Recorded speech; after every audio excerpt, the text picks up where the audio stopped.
What do you want, why do you want to be in Germany? എന്റെ മുമ്പിലിരിക്കുന്ന ഒരു 90% കുട്ടികളും 17 വയസ്സ് 18 വയസ്സ് ആയിട്ടുള്ള കുട്ടികളാണ്. നിങ്ങളുടെ ജീവിതത്തിന്റെ ഒരു ഇമ്പോർട്ടന്റ് ഫേസിലൂടെയാണ് നിങ്ങൾ ഓരോരുത്തരും കടന്നു പോയിക്കൊണ്ടിരിക്കുന്നത്. അതായത് ഒരു ട്രാൻസിഷൻ പീരീഡ് എന്ന് പറയാം. നിങ്ങളെ ചൈൽഡ്ഹുഡ് ഉപേക്ഷിച്ചതിന് ശേഷം അഡൽട്ട്ഹുഡിലേക്ക് യാത്ര ചെയ്യുന്ന ഒരു സമയം. Neither you are A child nor you are A adult. ഈ ഒരു പീരീഡാണ്. ഈ ജർമ്മൻ ഗുരുകുലത്തിലുള്ള 10 മാസം സമയം നിങ്ങളെ ഓരോരുത്തരെയും ട്രാൻസ്ഫോം ചെയ്യുന്ന സമയമാണ്.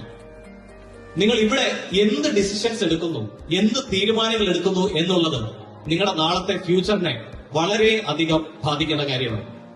മാത്രമല്ല, എന്ത് തീരുമാനങ്ങളും ഹാബിറ്റ്സും ഇവിടെ ഫോം ചെയ്യുന്നോ അത് നാളത്തെ നിങ്ങളുടെ പെർമനന്റ് ഹാബിറ്റ്സ് ആയി മാറുന്നതാണ്. നാളെ നിങ്ങൾ ജർമ്മനിയിൽ പോയി ജർമ്മൻ നേറ്റീവ്സിനോടും നിങ്ങളുടെ കരിയറിലുള്ള ഓർഗനൈസേഷനിലും ഒക്കെ ആളുകളോട് നിങ്ങൾക്ക് ഇത് കമ്മ്യൂണിക്കേറ്റ് ചെയ്യണമെങ്കിൽ എന്ത് വേണം, എന്തറിയണം? ജർമ്മൻ ലാംഗ്വേജ് അറിയണം. കറക്റ്റ്. അവിടെയാണ് എനേബിൾ ട്രെയിനിങ് ഇൻസ്റ്റിറ്റ്യൂട്ടിന്റെ പ്രസക്തി. ഇവിടെ നിങ്ങൾ B2 സർട്ടിഫിക്കറ്റ് നേടുക എന്നതിനപ്പുറത്തേക്ക് A1 മുതൽ B2 വരെ ലാംഗ്വേജ് പൂർണ്ണമായും മനസ്സിലാക്കാനും ജർമ്മൻ ലാംഗ്വേജ് മനസ്സിലാക്കി കൾച്ചർ മനസ്സിലാക്കി ജർമ്മനിയിൽ സെറ്റിൽ ആക്കുക എന്നതാണ് goal of enable training institute.